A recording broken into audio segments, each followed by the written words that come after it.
Hello बच्चों, welcome back to channel सन शिक्षा academy. बच्चों, आज का टॉपिक है सेंट्रीफ्यूगल फोर्स और स्पेशली ये नीट के बच्चों के लिए डेडिकेटेड टॉपिक है बच्चों। ठीक है बच्चों, तो स्टार्ट करते हैं सेंट्रीफ्यूगल फोर्स। तो सेंट्रीफ्यूगल फोर्स एक स्यूडो फोर्स है बच्चों, और ये हमेशा किसी ऑब्जेक्ट पे लगता है जब ऑब्जेक्ट को हम एक रोटेटिंग फ्रेम में ऑब्जर्व करते हैं। ये एक्चुअली में कोई रियल फोर्स नहीं है, इसलिए इसका कोई भी रिएक्शन फोर्स नहीं होता है, और ये हमेशा लगाया भी नहीं जाता है। जब हम ऑब्जेक्ट को रोटेटिंग फ्रेम से ऑब्जर्व करते हैं तो हम इस पर ऑब्जेक्ट पर एक स्यूडो फोर्स अप्लाई करते हैं। चलो समझते हैं बच्चों। तो यहां पर देखते हैं बच्चों, एक ऑब्जेक्ट है।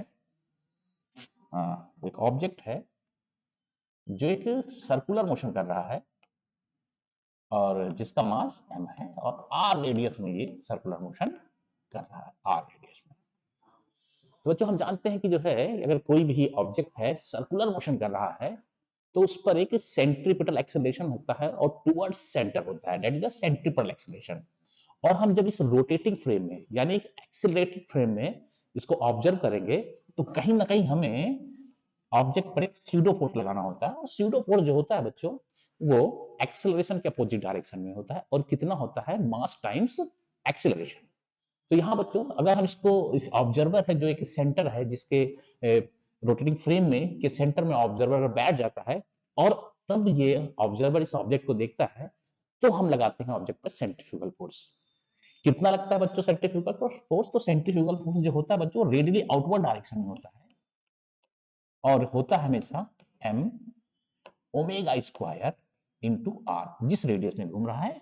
और मान लेते हैं ये ओमेगा से बच्चों ये रोटेट कर रहा है, घूम रहा है, सर्कुलर मोशन कर रहा है, इसकी एंगुलर स्पीड ओमेगा है। और सेंट्रीफ्यूगल के कॉन्सेप्ट को बच्चों हम लोग बहुत बार अप्लाई करते हैं, क्योंकि इससे बहुत सी प्रॉब्लम बहुत अच्छे से विजुलाइज हो जाती है। और हमेशा अप्लाई कब करेंगे सेंट्रीफ्यूगल फोर्स? जब हम ऑब्जर्व ऑब्जेक्ट को रोटेटिंग फ्रेम से ऑब्जर्व करेंगे।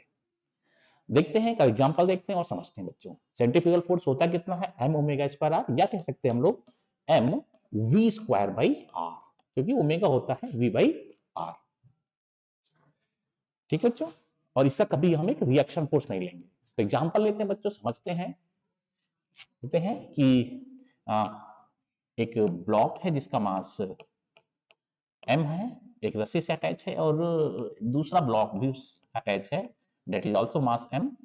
और ये पूरा सेट जो है, पूरा सिस्टम है, एक ओमेगा से हॉरिजॉन्टल प्लेन में जो है रोटेट कर रहा है, ओमेगा रोटेट कर रहा है।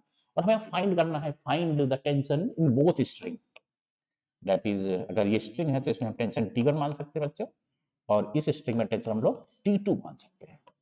हमें कैलकुलेट करना है कि find the tension on both string. तो यहाँ बच्चों देखो, अगर हम ग्राउंड फ्रेम से देखेंगे तो यहाँ पर ये ये पूरा का पूरा सिस्टम हमें ओमेगा से रोटेट करते हुए दिखाई देगा, सर्कुलर मोशन करते दिखाई देगा, और यहाँ पर सेंट्रीपिटल एक्सेलरेशन होगा। लेकिन ऐसे सेंट्रीफ्यूगल फोर्स अगर समझने की कोशिश करते हैं, तो यहाँ पर अगर रोटेटिंग फ्रेम यानी ऑब्जर्वर यहाँ पर बैठ जाए, जब ऑब्जर्वर बैठ जाएगा बच्चों, तो देखेगा इसे कि यहाँ पर इस ऑब्जेक्ट पर भी एक सेंट्रीफ्यूगल फोर्स लगेगा, इस ऑब्जेक्ट पर भी सेंट्रीफ्यूगल फोर्स लगेगा। मान लेते हैं इस स्ट्रिंग की लेंथ जो है बच्चों, ये L है, और इसकी लेंथ भी L है। दोनों स्ट्रिंग की लेंथ कितनी है? L। और जो है दोनों ही ओमेगा से घूम रहे हैं। टेंशन निकालते हैं बच्चों, तो देखते हैं। अब हम अगर टेंशन कैलकुलेट करना चाहते हैं बच्चों, तो ये ब्लॉक है और ये ब्लॉक, दोनों ब्लॉक की एबीडी बनाते हैं, सॉल्व करते हैं। रोटेटिंग फ्रेम में हम ऑब्जेक्ट को ऑब्जर्व करते हैं। तो रोटेटिंग फ्रेम में देखते हैं बच्चों, तो ये ब्लॉक है जो बीच में लगा, इसकी एबीडी बनाते हैं बच्चों।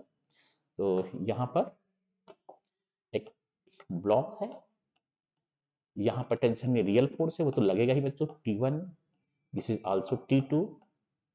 और ये अगर ये ओमेगा से रोटेट कर रहा है बच्चों, तो यहाँ पर सेंट्रीफ्यूगल फोर्स रेडियली आउटवर्ड लगेगा, और कितना लगेगा बच्चों? m omega square into L, ये लेंथ L रेडियस में रोटेट कर रहा है, सर्कुलर मोशन कर रहा है।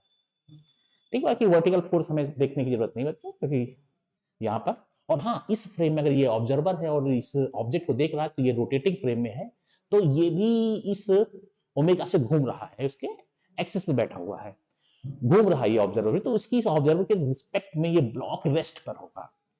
अगर ये ब्लॉक रेस्ट पर है तो इस पर नेट फोर्स 0 होना चाहिए बच्चों। तो इस कॉन्सेप्ट को यूज करते हैं क्योंकि इस रोटेटिंग फ्रेम में ये ब्लॉक दोनों ही रेस्ट पर होंगे। रेस्ट पर होता है कोई तो उस पर नेट फोर्स 0 होता है, तो यहाँ अप्लाई करते हैं बच्चों कि नेट फोर्स 0 होगा, then T1 equals to T2 plus m omega square l. ये ब्लॉक 1 था। इसी तरह से बच्चों हम ब्लॉक 2 की भी एफबीडी बना सकते हैं बच्चों। तो ये ब्लॉक 2 है जिसका मास भी m है, का मास भी m है बच्चों। इसके एफबीडी बनाते हैं तो इस पर रियल फोर्स T2 लग रहा है बच्चों, तो लगेगा ही, साथ में एक सेंट्रीफ्यूगल फोर्स भी लगेगा। सेंट्रीफ्यूगल फोर्स लगाएंगे, कितना लगाएंगे बच्चों? मास m है, रेडियली आउटवर्ड मास m है, एंगुलर स्पीड ओमेगा है, ओमेगा स्क्वायर इनटू जो इसकी रेडियस है वो 2l है, that is m omega square 2l। तो यहां पे इक्वेशन बनाएंगे बच्चों तो T2 जो निकल के आएगा that is m omega square into 2l। तो कह सकते हैं इसको तो 2m omega square l। T2 आ गया। यहां से बच्चों T1 भी फाइंड कर सकते हैं। T1 क्या निकल के आएगा बच्चों? तो T2 आ चुका है तो T1 की वैल्यू हो जाएगी बच्चों 2m omega square l plus m omega square l, that is 3m omega square l। ये T1 आ गया बच्चों। तो यहाँ सेंट्रीफ्यूगल फोर्स से हम लोग बड़ी आसानी से यहाँ पर टेंशन को कैलकुलेट कर लेंगे। चलो एक और एग्जांपल को देखते हैं बच्चों। यहाँ देखते हैं बच्चों कि एक रोटेटिंग डिस्क है, एक डिस्क है और ये अपने एक्सिस के अबाउट ओमेगा से घूम रहा है, ओमेगा इज कांस्टेंट, और यहां पर r डिस्टेंस पर एक ब्लॉक रखा हुआ है जिसका मास m है और वो भी डिस्क के साथ रोटेट कर रहा है। तो पहले समझना होगा बच्चों इसमें फ्रिक्शन फोर्स ही से रोटेट करा रहा होगा इस ब्लॉक को। तो देखते हैं फ्रिक्शन फोर्स की डायरेक्शन क्या होगी। तो बच्चों देखें कि अगर ये ब्लॉक रोटेट कर रहा है तो यहां पर एक सेंट्रीपिटल एक्सेलरेशन होगा ही। अगर ग्राउंड फ्रेम से देखते हैं तो सेंट्रीपिटल एक्सेलरेशन टुवर्ड्स सेंटर होगा, तो टुवर्ड्स सेंटर कोई ना कोई एक फोर्स होना चाहिए जो इस ब्लॉक को रोटेट करा सके, एक सेंट्रीपिटल एक्सेलरेशन करा सके, तो फ्रिक्शन होगा। इसलिए फ्रिक्शन जो होगा इसको इस पर जो है वो सेंटर की ओर लग रहा होगा। इसी कॉन्सेप्ट को हम सेंट्रीफ्यूगल फोर्स समझते हैं। अगर यहां पर ऑब्जर्वर बैठ जाए, यहां पर बैठ जाए, तो इस ऑब्जर्वर के रिस्पेक्ट में, सिंस ये ऑब्जर्वर भी घूम रहा है ओमेगा से, ये ब्लॉक भी ओमेगा से घूम रहा है, तो इस फ्रेम में, इस रोटेटिंग फ्रेम में ये ब्लॉक रेस्ट पे आ जाएगा, और ब्लॉक रेस्ट पे आ जाएगा तो उस पर नेट फोर्स 0 होना चाहिए। तो देखते हैं बच्चों यहां पर इस ब्लॉक की बीडी बनाते हैं इस रोटेटिंग फ्रेम में। It is rotating frame, rotating frame की बात करते हैं। ये ब्लॉक रेस्ट पर है, यहाँ पे फोर्सेस की बात करते हैं बच्चों। तो यहाँ पर एक सेंट्रीफ्यूगल फोर्स तो लग रहा होगा रेडियली आउटवर्ड, कितना m, मास m है इसका, इस ब्लॉक का, omega square into radius r। एक फ्रिक्शन भी लग रहा होगा बच्चों। तो फ्रिक्शन कहीं ना कहीं ये रेस्ट पर है तो नेट फोर्स 0 होना चाहिए, इसलिए फ्रिक्शन जो है टुवर्ड्स सेंटर लगना चाहिए। और अगर ये रेस्ट पर है, इस डिस्क के रिस्पेक्ट में रेस्ट पर है, तो इट मींस स्टैटिक फ्रिक्शन होना चाहिए। तो यहाँ पे बच्चों स्टैटिक फ्रिक्शन जो होगा that is m omega square into r होगा, दैट इज स्टैटिक फ्रिक्शन। और कॉन्सेप्ट को देखते हैं बच्चों।